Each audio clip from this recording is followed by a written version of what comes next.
الرحمن الرحیم۔ ناظرین کرام، آج بہت ہی غم اور حزن و ملال کے ساتھ یہ اطلاع دی جا رہی ہے کہ جامعہ اسلامیہ اشاعت العلوم اکل کوہ کے ایک موقر، کامیاب استاذ اور مربی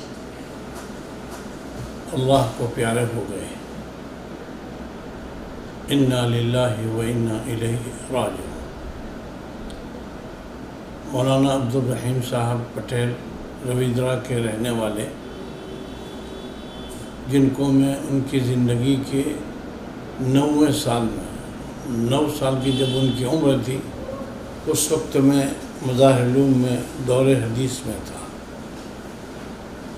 میرا اس وقت ان سے کوئی رشتہ نہیں تھا، وہ بالکل چھوٹے سے بچے تھے۔ میں دیکھتا تھا کہ وہ قبلہ حضرت ناظم صاحب رحمۃ اللہ علیہ کے پاس آتے تھے اور اپنا قرآن ناظم صاحب کو سناتے تھے۔ اس طریقے سے میں نے ان کو بچپنے سے ہی دیکھا۔ ان کے برادر کبیر حضرت مفتی عبداللہ صاحب کی پوری نگرانی میں وہ رہے۔ بعدہ انہوں نے ماشاءاللہ جامعہ فلاح دارین سے دور حدیث تک کی تعلیم کی تکمیل کی۔ اس کے بعد پھر مظاہر علوم میں محدث کبیر حضرت مولانا شیخ یونس صاحب رحمۃ اللہ علیہ سے دور حدیث پڑھا، ان کے اساتذہ میں حضرت مولانا یونس صاحب، حضرت مولانا عاقل صاحب، حضرت مولانا مفتی مظفر صاحب وغیرہ رہے۔ بہرحال فراغت کے بعد جامعہ اکل کوہ میں ان کو تدریس کے لیے ہم نے مقرر کر دیا تھا۔ اس جامعہ کی تاسیس سے پہلے میرا نکاح ہوا ان کی ہمشیرہ سے، اس وجہ سے ہمارا رشتہ اور مضبوط ہوا اور وہ میرے نسبتی بھائی کہلائے گئے۔ جامعہ میں جس وقت سے ان کا تقرر ہوا، یوم اول ہی سے وہ ماشاءاللہ بہت محنتی، جفاکش اور وقت کے پابند، تربیتی نظام کو مستحکم مضبوط کرنے والے طلباء کی تربیت میں ماشاءاللہ اب جامعہ کا انہوں نے بڑا تعاون شروع سے اخیر تک کیا۔ مولانا عبدالرحیم صاحب نے جامعہ کے قیام میں نیچے سے لے کر اوپر تک کتابوں کو ماشاءاللہ پڑھایا اور بڑے کامیاب مدرس وہ ثابت ہوئے۔ اپنے تدریس کے زمانے میں کسی استاد کے ساتھ ان کا کوئی اختلاف نہیں رہا۔ طلباء کے ساتھ بڑی ہمدردی اور محبت کے ساتھ وہ اپنا کام کرتے رہے، اور اللہ تعالیٰ نے ان کو بڑی صلاحیت دی تھی، خصوصاً طلباء کرام کے معاملے میں، کہ کس طالب علم کو کس طریقے سے اس کو آگے بڑھانا، طلباء کو تشجیعی پروگرام کرتے، طلباء کو انعامات سے نواز دے۔ ابھی اخیری بات ہے کہ ابھی ہمارے یہاں طلباء 6000 مدرسے میں موجود ہیں۔ اساتذہ کرام اپنے جو موجود ہیں وہ طلباء کی نگرانی کرتے ہیں، لیکن انہوں نے ایک سلسلہ شروع کیا، طلباء کو قرآن کریم کی تفسیر کے تعلق سے ایک ایک آیت پڑھتے اور کہتے کہ جو طالب علم اس آیت کریمہ کی اچھی سے اچھی تفسیر لکھ کر لائے گا، ان کو 500 روپے انعام۔ یہ ان کا آخری عمل ہے، جس کے بعد وہ اپنے رب کو پیارے ہو گئے۔ تو بہرحال وہ طلباء کے ساتھ ہر طرح کی ہمدردی، یہ ان کا وصف خاص تھا۔ خصوصاً غریب طلباء کی امداد کرنا، ان کے کپڑے، ان کے کمبل، ان کے چادر کس طریقے سے دیتے تھے، اس کا کسی کو علم بھی نہیں ہوتا تھا اور ہمیں بھی خبر نہیں پڑتی تھی، لیکن طلباء ہی خود بیان کرتے تھے کہ ہمارے بہت بڑے محسن اور مربی آج چل دیے ہیں۔ آپ ان اساتذہ کرام، طلباء کرام سے جو ان کے تاثرات ہیں وہ آپ سن سکتے ہیں۔ بہرحال مولانا عبدالرحیم صاحب کا ایک بڑا کارنامہ تدریس کے علاوہ یہ تھا کہ وہ قرب و جوار کے دور و دراز کے مقامات پر وعظ و تقریر کا بھی ان کا سلسلہ تھا، اور الحمدللہ بڑے اچھے اور بہت ہی کامیاب مقرر ثابت ہوئے ہو۔ اس کے ساتھ جامعہ عقل قوا نے جہاں مسابقۃ القرآن کا پروگرام شروع کیا تو آپ ابتدا پہلے دن سے ہی اس تحریک کے ماشاءاللہ محرک اور متحرک فعال ناظم ثابت ہوئے، اور پورے ہندوستان میں کل 8 مسابقۃ القرآن کا انعقاد کیا انہوں نے، اور ہندوستان کے کونے کونے میں جا کر مدارس کے درمیان ارتباط کا کام انہوں نے کیا، اور مسابقۃ القرآن کے ذریعے طلباء میں قرآن کی طرف ایک روح پھونک دی۔ مسابقۃ القرآن کے پروگرام میں سب سے بڑا ان کا کارنامہ یہ رہا کہ جس جگہ اور جس جگہ پر گئے، جس مقام پر گئے، ہر جگہ پر الحمدللہ عدل و انصاف کے ساتھ انہوں نے کام کیا۔ آج تک کسی جگہ کسی مسابقے کی بارے میں کوئی شکایت نہیں ہوئی کہ بھئی عقل قوا سے آنے والے وفد نے ہمارے ساتھ بد انصافی کی یا بدعنوانی کی۔ یہ ان کا خاص وصف تھا کہ کبھی بھی کسی کے ساتھ مسابقۃ القرآن کے پروگرام میں ناانصافی تو کیا بلکہ کوئی ایسی حرکت نہیں ہوئی کہ جس سے کسی کو تکلیف ہو کہ ان کا میلان ہماری طرف ہے یا نہیں ہے۔ تو الحمدللہ اس کی وجہ سے مسابقۃ القرآن کی یہ تحریک ہندوستان میں بہت کامیاب ثابت ہوئی، اور ہر جگہ الحمدللہ یہ مسابقے میں ہندوستان بھر کے بڑے بڑے علماء کرام نے بھی حاضری دی، اور اس عمل کو مدارس کے لیے ایک بہت ہی کامیاب تحریک ثابت کی ہے انہوں نے۔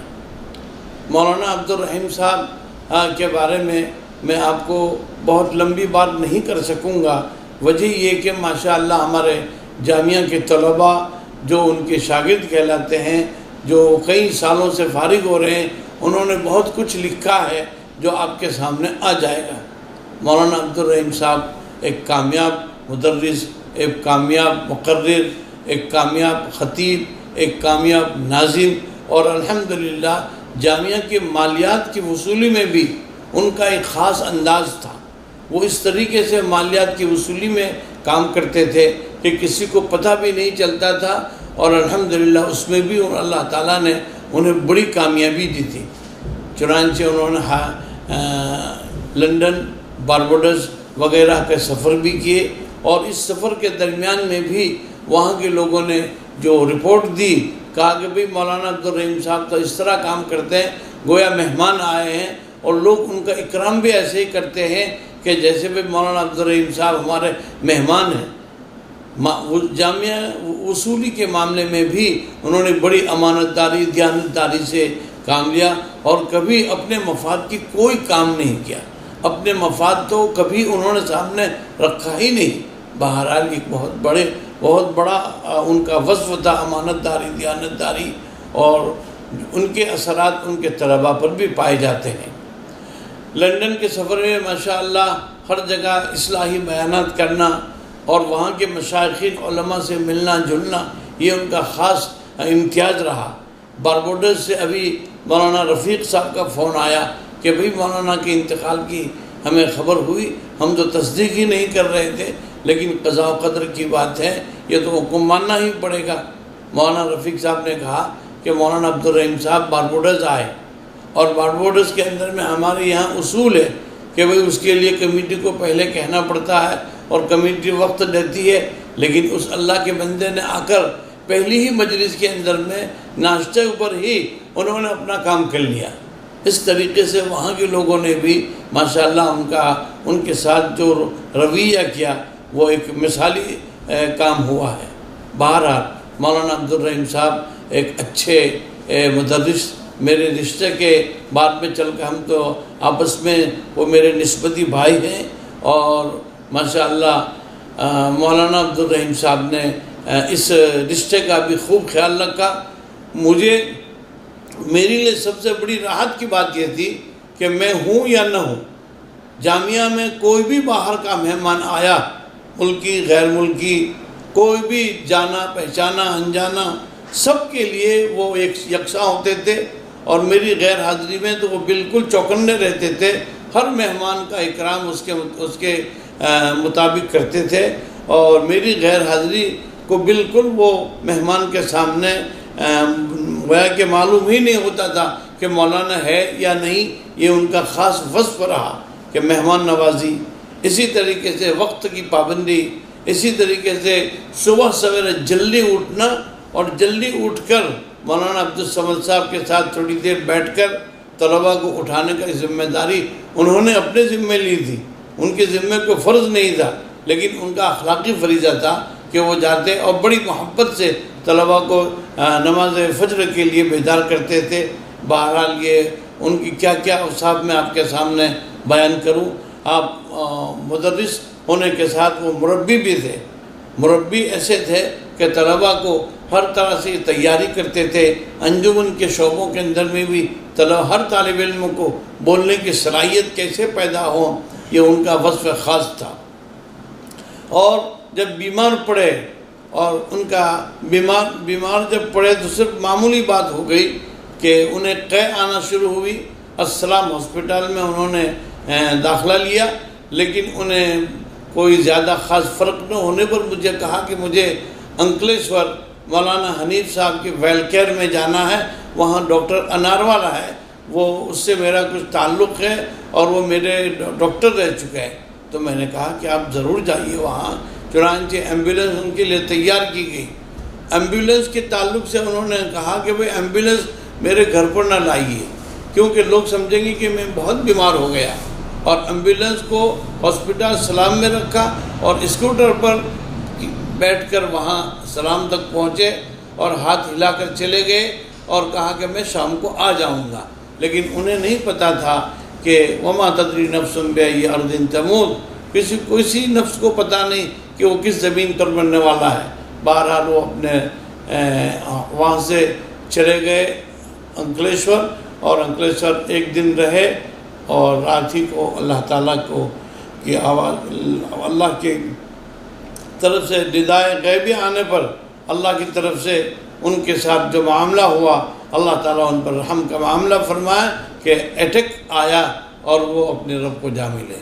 بہرحال ان کا وصال ہم سب کے لیے، خصوصاً ارباب جامعہ کے لیے اور عموماً پوری امت مسلمہ کے لیے ایک بڑا خسارہ ہے. لیکن ہم کچھ نہیں کر سکتے، اللہ کا حکم ہے، اللہ کے حکم پر ہم سب کو راضی رہنا ہے. اللہ سے دعا کرتے رہیں ناظرین کہ اللہ تعالیٰ ان کے درجات کو بلند فرماوے، ان کے پسماندگان کو صبر جمیل عطا فرماوے. ان کی اولاد میں مولانا ریحان صاحب ہیں جو جامعہ کے مدرس ہیں، اور ان کی تقریباً 4 بیٹیاں ہیں، 5 بیٹیاں ہیں، اس میں سے 4 بیٹیوں کا نکاح الحمدللہ ہو چکا ہے، اور 2 بچے ابھی زیر تعلیم ہیں.